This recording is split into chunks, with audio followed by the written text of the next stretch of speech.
Hello, it's Scott Manley here. Now, 5 minutes ago somebody said on Twitter, hey, you should make another tutorial for landing on the moon in Kerbal Space Program. The last one you made was ages ago and everything's changed since then, so surely the tutorial needs updated. Well, technically the thing that I have in the tutorial works just fine, but let's just go and do it and have me talk over it and see if this is perhaps educational for some of the new players out there. So I've gone into the vehicle assembly building. We are going to be going to a moon. We're going to be going to Minmus, not to the moon. And there's an important distinction here because it's going to take a bit more energy, a bit more delta V to land on the moon. But Minmus, while it's harder to get to, requires less fuel. So what we're going to do is we need to think about our return vehicle first. You kind of have to build backwards. So first of all, we need to be able to land. We need to have space for our Kerbal. We need a parachute to land. When we're coming back from space, we're going to be going very fast. So we need to go to the thermal section and grab a heat shield. This will be what lands on the surface. We're probably going to want electrical power all the time. So I'm just going to drop a pair of solar panels on the side. We're just using circle symmetry with 2 of them there. We don't need any more than that, and indeed weight is important, so don't add things that aren't on this unless you add more fuel later on. So the next thing we're adding is a TR18A stack decoupler from the coupling section, and that will link into an FLT 400 fuel tank. This fuel tank gives us a bit of fuel that will perform most of the landing. Now this is going to be the upper stage, so we want it to have an engine which is efficient in the vacuum. You can use the LV909 Terrier. It's also possible to use this one, but its performance isn't quite as good in the vacuum. This one gets 345, so although it weighs a bit more, this one weighs a little less. You know, you can go one way or another there. It's not a huge problem. So this is going to land, but to stop it tipping over, you probably want some landing struts. LT1 landing struts. Press X to get your symmetry up to 4. So that'll be what lands on the surface. But of course, before then, you want them to be folded away neatly so that they don't get in the way. That is the final upper stage. Now let's build the second stage, or the core stage is what I'm going to call this. Now the core stage is going to in part carry us into orbit, but it's also going to then perform a transfer burn out of orbit. So the FLT 800, these are basically twice the size of this tank. This is a 400, this is an 800. We're just going to put 2 of these together. And the engine that's going to go on this is going to be the LVT45. Now this is a pretty good launch engine. It's not got quite as much thrust as the LVT30, but it's slightly more efficient, and it includes thrust vectoring. So you can steer with this thing. It basically moves the engine around and makes sure that you can point the spacecraft in the correct direction. Let's bring this down towards the bottom. So that's fine.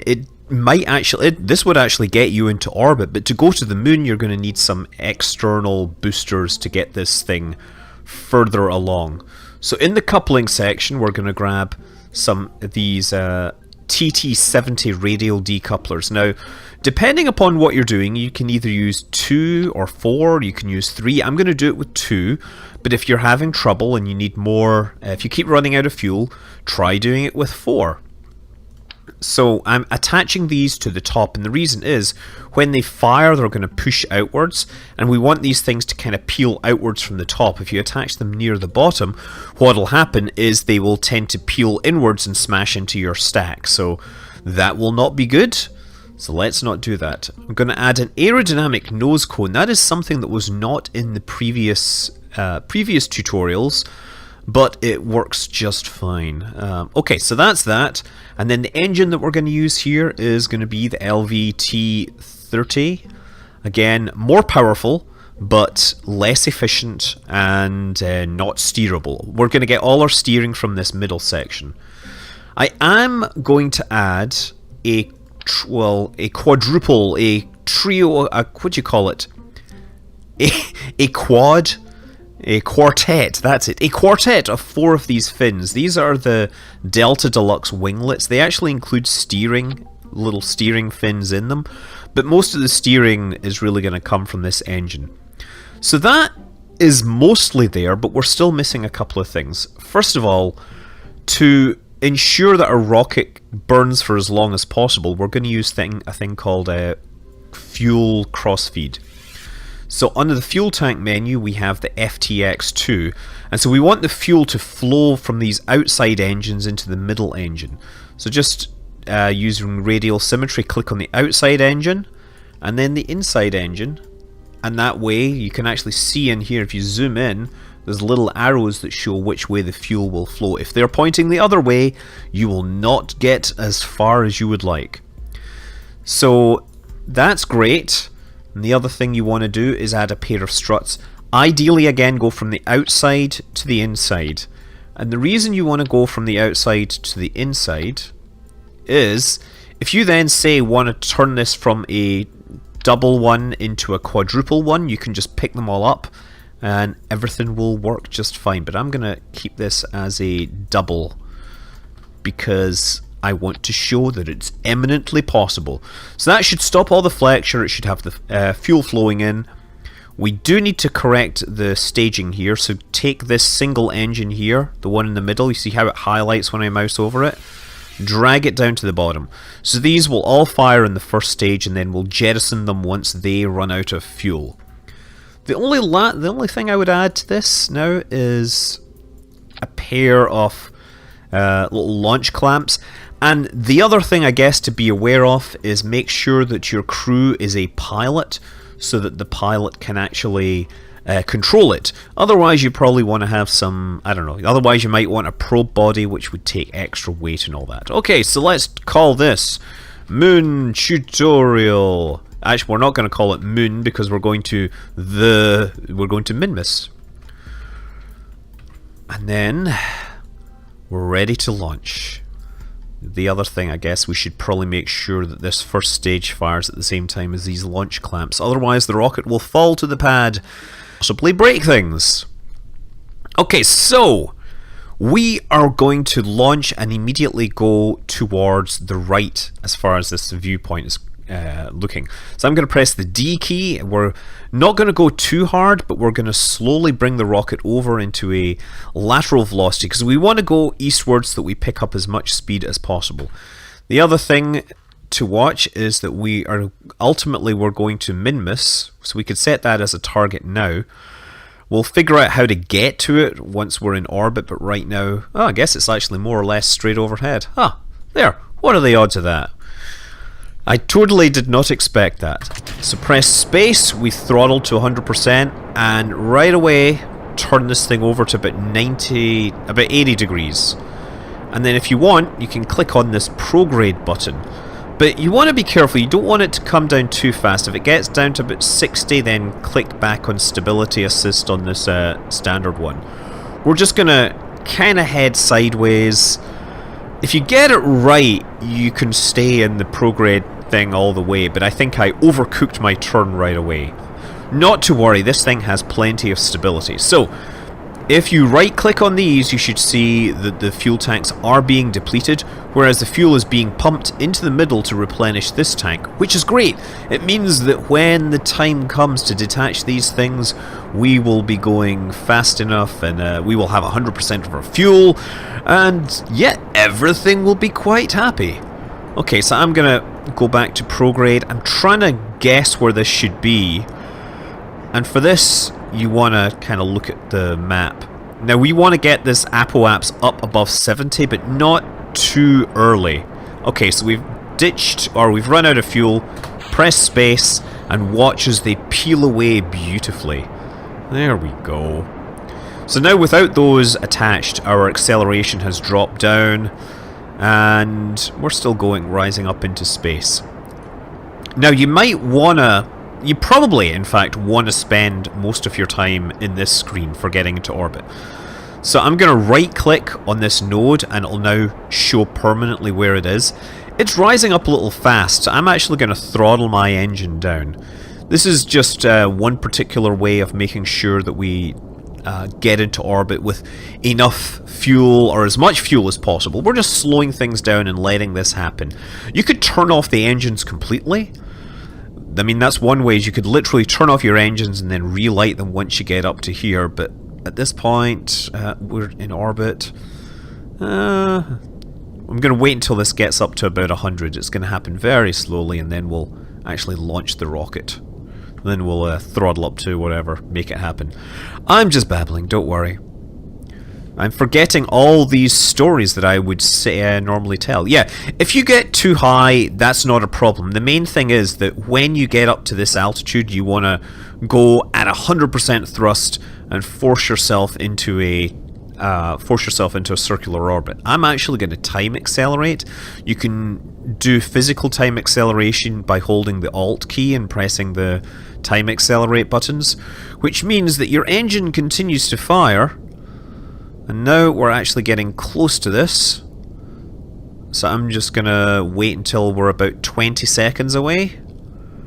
There we go. And then, still locked on prograde, note, throttle to 100%. So there you go. You see how our time to apoapse is still decreasing slightly, and our orbit is now getting more and more circular. We're still falling back to the planet, but the distance that we're going is getting further and further and further, and in fact now our time to apoapse, which is the furthest point from Kerbal, is increasing. Now we're about to come out the other side, so I'm going to actually throttle this down because we don't want to go too high up here.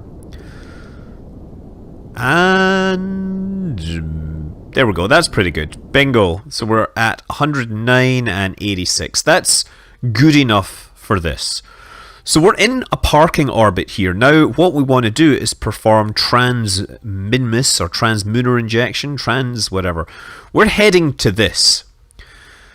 And this is the complicated part. What we want to do is fire our engines so that we come out about 90 degrees in front of it. So if it's there, what we want to do is fire our engines here, and then we'll swing around and come out this way. So we're going to use maneuver nodes for this.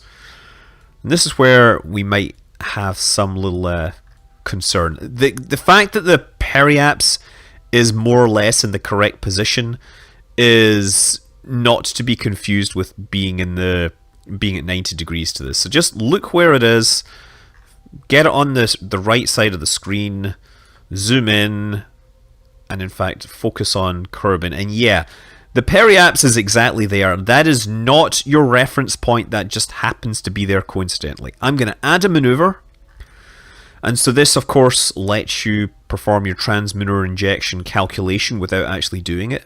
So to perform the injection, you're going to increase your this velocity indicator. This is your prograde indicator. Just going to drag it out, and as I drag it out, you'll notice the apoapse is going upwards. Again, right click on that node and you can see what happens to it. So I'm just going to bring this out, and once we get to about 900, we are getting very close to escape velocity from the Kerbal system. We're going to move this right up until it touches this orbit here, and ideally you would get some indication that you're about to get close to it, but unfortunately, because of where it is, it's out of plane. That's fine. We'll deal with that.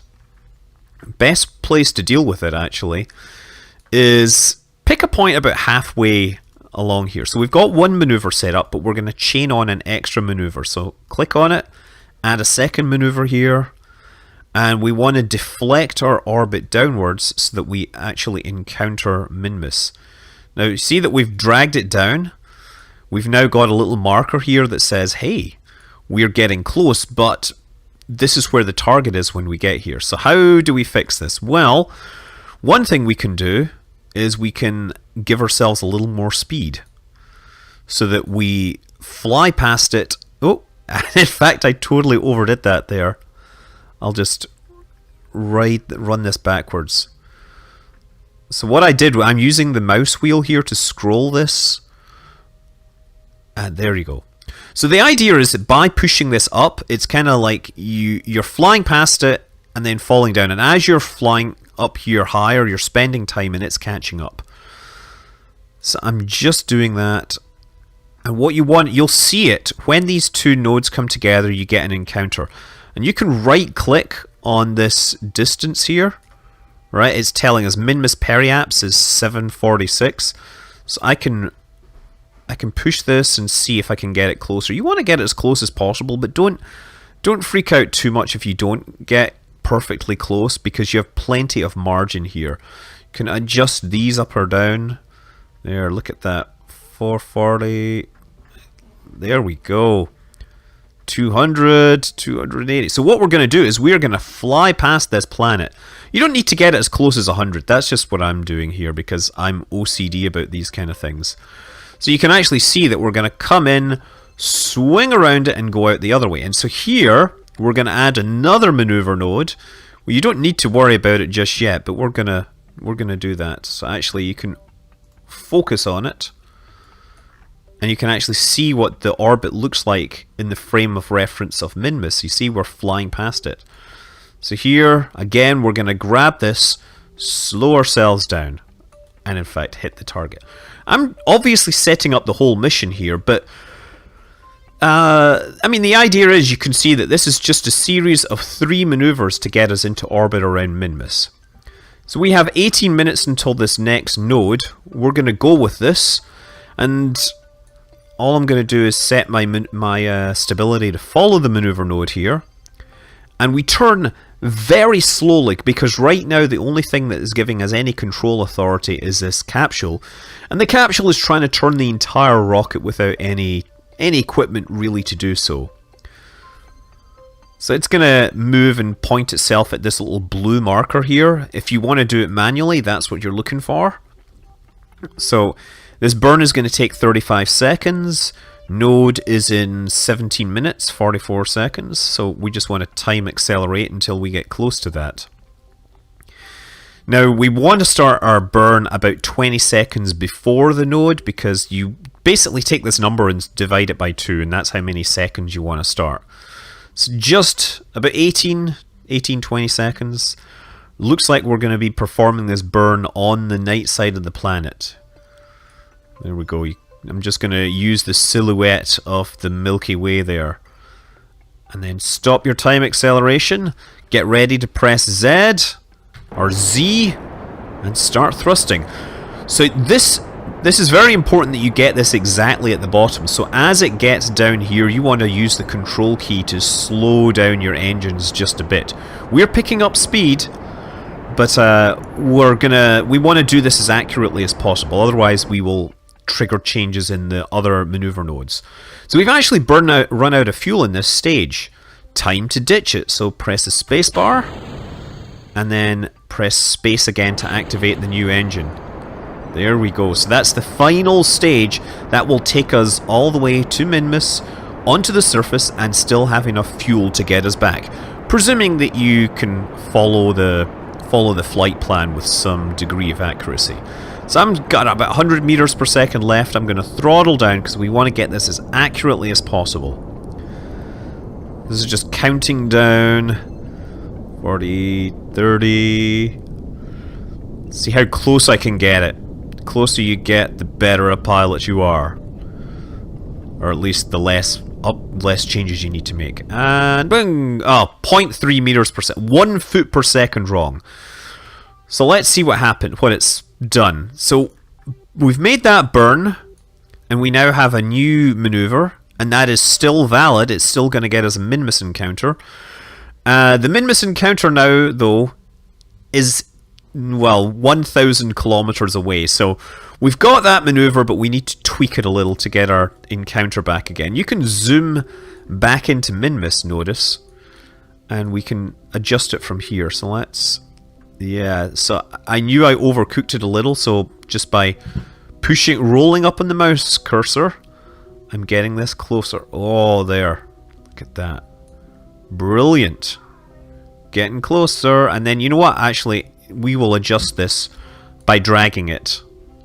See that? There we go. Ah, that's 600 kilometers. Okay, we'll just go with that. 29 meters per second. So again, we've come out. It is daytime. Beautiful. So set our maneuver, or set our guidance system to follow the maneuver. If you don't have a pilot, you may not have these skills, or if you're playing in career mode, you may not have yet got the experience for that. Okay. So we want to set... we want to click here, just past the maneuver node. You see how it's giving us a highlight? If you click on it, it says warp to next maneuver. And we will do that. We'll fly out. And what we're doing, you notice how we're pointing downwards? We are going downwards to correct for the plane change that was induced here, right? Okay, 20 minutes into this video so far. And we are maybe halfway there? Halfway is a, you know... Well, as long as once you're in orbit, you're halfway to anywhere, right? So I'm going to perform this burn from inside this... the map.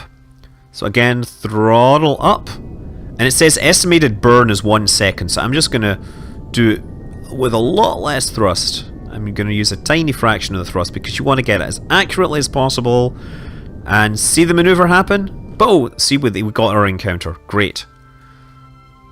So now, let's see what our situation is. Ah, great. We are going to come in with about 700 kilometers away from Minmus. That'll be fine, and then we'll perform our capture burn, 199 meters per second. So again, actually, we can go from the map, click just past the maneuver, and warp to next maneuver, and we will fly outwards. There's the moon, and there's Kerbal. But coming in this direction, we should see Minmus somewhere. I would hope we would see Minmus. It's always hard to figure out where the moon is coming from, where the moon that you're looking for is coming from. Because it could be anywhere. Oh, there it is there. Look at it. Flying past. How pretty. So again, we're 1 minute from our maneuver. We can actually fire the engines early. It doesn't matter at this point. So I'm just going to fire the engines, bring ourselves into orbit. 100% thrust. Watch this go down. We can overcook this a little because we just want to get captured into orbit. And from orbit we will then have to begin our descent. Ah, excellent. Wow, 0.1 meters per second from 100% thrust. What are the odds of that? Okay, so now the next thing we want to do is actually get down low towards the surface. So I'm going to do this in 2 stages. I'm just going to fire my engines retrograde. So I've already selected retrograde and bring the engines online. Bring the periaps down to between 20 and 50 kilometers. Don't get any lower than 20. Bad things can happen if you get confused. It's good to have some insurance, let's say. And there, 30 kilometers. So we're going to go to here. So click on it, warp here, and we'll fly around. We'll actually, you'll see this, we'll actually zip down towards the surface. I'm going to keep retrograde selected, so we want to perform a retrograde burn again. Retrograde is slowing us down. It's retarding our velocity in technical terms. And when we slow ourselves down, we then tend to fall towards the planet, and paradoxically, it makes us go faster, but don't let that confuse you. You are slowing down and losing energy. So yeah, we're going to do the same thing now at periaps here. We're going to bring the apoaps down to about 30 or thereabouts. And that's pretty good. We are on a somewhat equatorial orbit here. We're not... I mean, if you're up at high inclination, you'll still be able to find landing sites. We're actually going for these lake beds as landing sites because they're perfectly flat. It means your spacecraft can't fall over. And they also correspond to the planet's sea level. Therefore, you can guess exactly how high you are off the surface. There we go. That's us in orbit, and now we need to just wait until an appropriate landing site presents itself. And that could be hard because we are... Well, that would be a good one there, actually. But the planet Minmus is rotating in this direction, so I'm going to wait just a bit. All we're going to do is do a time accelerate and watch as we go around. Now see that? That is coming up. That is going to be a good landing site, okay? So, from the opposite side of the planet now, So we're on the opposite side of the planet from our potential landing site. We are going to burn retrograde. And we're going to bring our orbit down low over this. About 7 kilometers right now. The problem is if you go any lower, you have the chance of hitting mountains, and there's not a lot of room here for corrections. So I'm going to warp to here. You see how the planet is rotating? I say planet, it's a moon. Both are... It's a planetoid! So we're getting lower and lower and lower. There's one potential landing site that we skipped out on. Those are some big high mountains, and that is where we're going to land. So at this point, we just want to burn retrograde once again. You know, we're going down, we're slowing down. So retrograde is what we want to do. And we want to bring this... orbit inside the planet. So just slow things down and watch as this thing appears. It drops inside, and that'll be roughly where our landing site is. So let's actually aim, let's just go straight down here. Normally it's better to come in a little more sideways, but this will be fine. So we've cut off about half of our velocity. So for landing, we obviously want to use the deceleration provided by the retrograde maneuver node guidance system and bring our velocity to 0 when our altitude gets to 0. This is our altitude.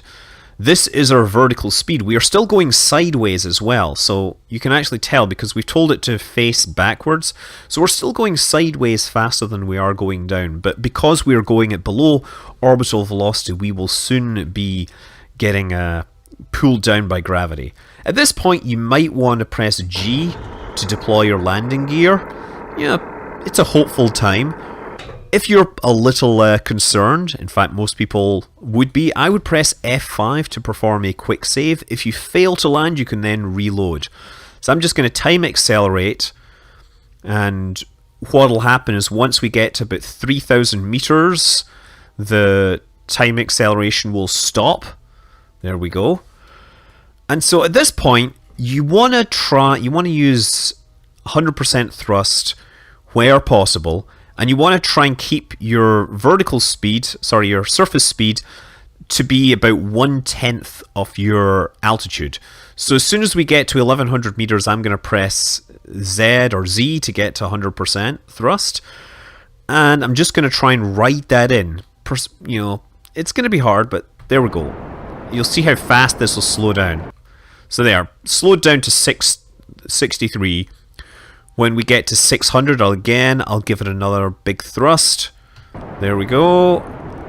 So that's us down to 34 meters per second. So once we get to 300 meters, that's when we'll fire again. And at this point, now I'm going to get it down to about 10 meters per second. And now we just want to bring a small amount of thrust in. So you're going to have to balance this, right?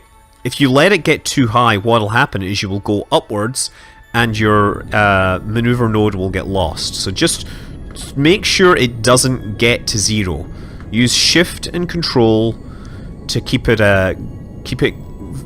going downwards, and then try and make it between 6, 5, 4, 6. I don't know. Like, there we go. That's pretty good.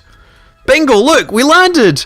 I hardly worked on that at all. Great, and you can of course jump out, EVA, do your science. If you're going to EVA, remember your RCS thrusters. That's not the most dramatic, not the most heroic of landings there. But plant your flag. Look at him. He is such an awesome hero. And we'll say, hero. Okay, and wow, what a hero. You can do whatever you like on them. Okay, time to get back into the lander. And in the very low G of Minmus, you don't need a ladder. And I deliberately left a ladder off because that adds mass. Board the spacecraft, and now to get home, we are going to head along the 90-degree vector, right? See this 90-degree bearing? So you're going to have to turn towards it. So you can thrust a little to start with just to make sure that you've figured out your direction. But once you do, throttle up to 100% and just like get out of here. The only thing I would say is that sometimes on Minmus, it's very easy to accidentally end up hitting the mountains because you overcook your lateral thrust. But in this case, we're doing fine. Okay, so now the next thing is, I'm going into this orbit. I can put myself into a circular orbit. So again, we're just repeating what we did at Kerbal. Add the maneuver. Oh, there we go. Slow that down. That's pretty good. I'm obviously overdoing things. Oh, crap. These things are too sensitive. So yeah, warp to next maneuver. And again, select maneuver node as your option. Time warp is stopped because we are 2.5 kilometers above the surface here. I'll just have to use physical time warp using Alt and time accelerate. Now we can do this. Want to make sure you don't overcook your, overshoot your maneuver node here, because if you do, you will be falling back towards Minmus, and it will be very unforgiving when you hit it going 150 meters per second. There's Kerbal, that's the place we're going. But first, we are going to put ourselves into a stable return orbit. Our stable orbit around Minmus, so we can calculate our return orbit. There we go. We're making the maneuver, performing this maneuver, bringing it out, getting it nice and circular. And see when these start to switch positions, that's a good sign that you're approaching a circular orbit. 22, 25. Hey, excellent. We can actually fold away the landing gear if we like. Not that it matters, there's no drag in space, but some people just get their OCD triggered. Okay, so we want to get back to Kerbal. Now Kerbal is down there, we want to slow our orbit down, and the orbit goes this way, so we need to go that way. And that means, since we're orbiting in this direction, we want to fire our engine around here. See that? Oh, now, as we fire that engine, notice that's bringing our altitude down. So let's just bring this more and more down. In fact, you can right-click again on the periapsis. You want to get that down to about 30. Between 30 and 40 is good. Anything higher, you will skip back out into space temporarily. Anything lower, and you might actually burn up because you would hit the atmosphere too steep. So I'm just moving the mouse wheel upwards, bringing this up, up, up, bringing the altitude down. And you might find, actually, incidentally, that you start to get into this highly eccentric, or this highly inclined orbit. In that case, you might want to apply the velocity change in a different axis, right? What I mean here is, since we're going upwards, we might want to start applying our acceleration downwards. So again, right click, and then I'm going to roll the mouse wheel up. Yeah, you see that? So we're just bringing it into a more equatorial attitude. If you ever get confused, what you can do is just burn to escape Minmus, and then perform the burn away from Minmus. But if you do it in a single burn, then you save fuel. So that's 170 meters per second. I have tons of oxidizer and everything left. 10 minutes to the escape burn. And let's time warp to the next maneuver. Warp to next maneuver. Where are we? We're zipping around. 2 minutes, 1 minute, and time warp complete. This one you want to be very accurate on. So if you end up making a mistake, you can correct it afterwards, but you want to be sure that you want to get your you want to make sure that you get this value almost exactly to 0, because very, very small changes at this point can drop you into the atmosphere far too steep. So I'm going to do this at 50% thrust, and again, once we get closer to 0, I shall attenuate the thrust until I get as close as possible to the number that we are seeking. 17, 16. Watch the number. 7, 6, 5, 4, 3, 2, 1, 0. Bingo! Aha! That is great. So, I've escaped. And how close am I? 35 kilometers. That's great. So, yeah, if you have a problem, you know, you can always wait until you escape, right? Let me just do this. We'll travel out beyond Minmus. Look at us in silence, leaving the body that we have conquered. We have done the space equivalent of teabagging, or I don't know, whatever. Never mind. Sorry. Sorry for bringing that image in there. Okay, so yeah, if you want to adjust it, you can just, you know, perform a prograde or a retrograde burn using this. I'm going to sit myself in the retrograde attitude because, of course, we want to go down and, what is this? That's 2 hours. And that is 1 hour. So this is before. So I'm going to warp here. Watch us go. We're falling back down. Look at the moon zipping around. Another danger is that you could end up entering the sphere of influence of the moon and getting kicked around. Again, just be careful. You know, don't be afraid to adjust your orbit or whatever to avoid these things. You have tons of delta V in this thing. So that's us. We're in our return attitude. So I'm going to wait until our altitude is maybe about 300 kilometers. So we're quite high up right now. 7, 6, 5, 4, 3. And at this point, we want to separate our rocket. So we're going to hit the space bar. This is your last chance, obviously, to make changes to your course if you do it before this. Or before you detach this. At this point, we are now nothing more than a bullet falling towards the planet. So you can't really do anything but time accelerate. You want to hold it on retrograde. The reason being, and it's hard to see, but you want to have this heat shield here protecting yourself from the re-entry heat. We're going about 3.3 kilometers per second and things are going to get very hot. This ablator here is a special resource that essentially it's ablating off. So ablation is where it gets very hot and the heat causes something to boil off or burn off, and that takes out energy. It provides a kind of an insulating layer of gas escaping from the surface. So that is protecting us during this descent, but even there are limits to that. Even if you have 100% ablator, it's still possible to die from burning up if your spacecraft is going fast enough. But anything that you're going to experience returning from these moons are going to be well within the limits of this heat shield. If you do not have a heat shield, you might have a whole lot more trouble. It is possible to return from deep space without a heat shield, but I would suggest against it. It is a really, really bad idea. So now we're still going at a speed which will carry us back into space here. So we might actually return back to space at this rate. We're decelerating at about 2G here. Notice our vertical speed indicator is starting to decrease.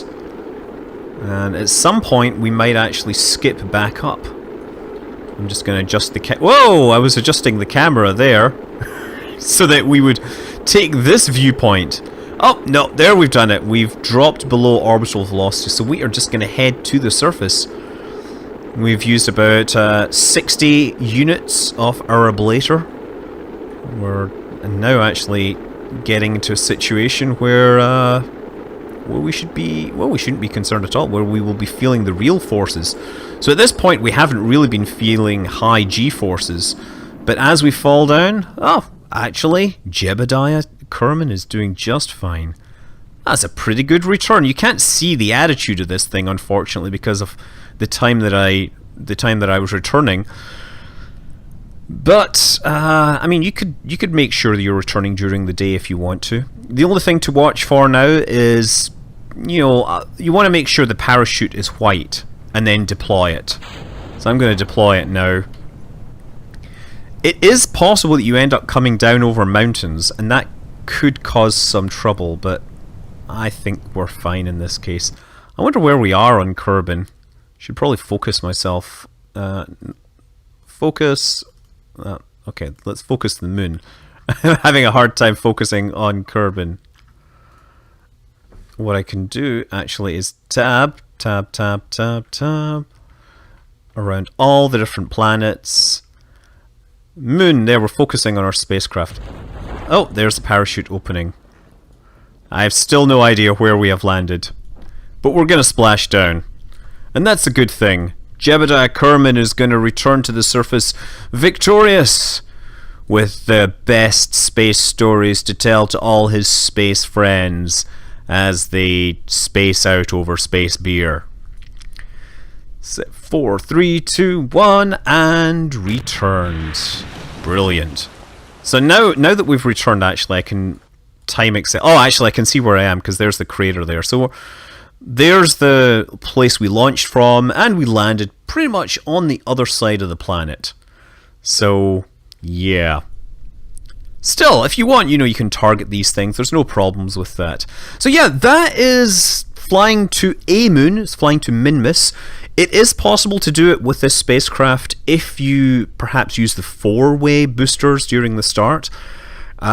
It'll take practice, and that is always something to do. But Minmus is a whole lot easier, despite it being further out and needing a little more finesse in the navigation to get there. It's a lot easier to land on and return from than the moon. So I always suggest going for that first. And you see that you don't need a huge set of parts to do it.